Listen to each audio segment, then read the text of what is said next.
Hi friends, তোমরা সবাই কেমন আছো? আশা করছি সবাই খুব ভালো আছো। আমরাও ভালো আছি।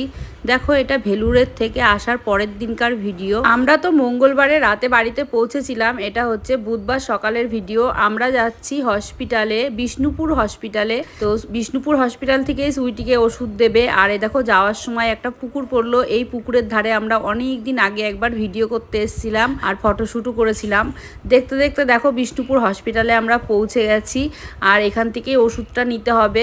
ওখান থেকে তো এক পাতা ওষুধ দিয়েছিল, আর বাদবাকি ওষুধগুলো এখান থেকেই খাওয়াতে হবে। পুরোপুরি 9 মাস আমাকে এখান থেকে ওষুধ নিতে হবে। তারপরে শুনলাম যে না, বাড়িতে দিয়ে আসবে, যে হেলথের দিদিমণি আছে সেই হেলথের দিদিমণি আমাদেরকে ওষুধগুলো দিয়ে আসবে। আমাদের আর কষ্ট করে আসতে হবে না। আর যা গরম পড়েছে, যা রৌদ্র উঠেছে, তোমরা তো জানোই, প্রচন্ড কষ্ট হচ্ছে। আমিও হাঁপিয়ে উঠছি। বাজার থেকে ভালো সুন্দর পেয়ারা কিনে নিয়ে যায়, সেই পেয়ারাগুলো ঘরে রেখে রেখে শুকিয়ে পচিয়ে ফেলে দেয়।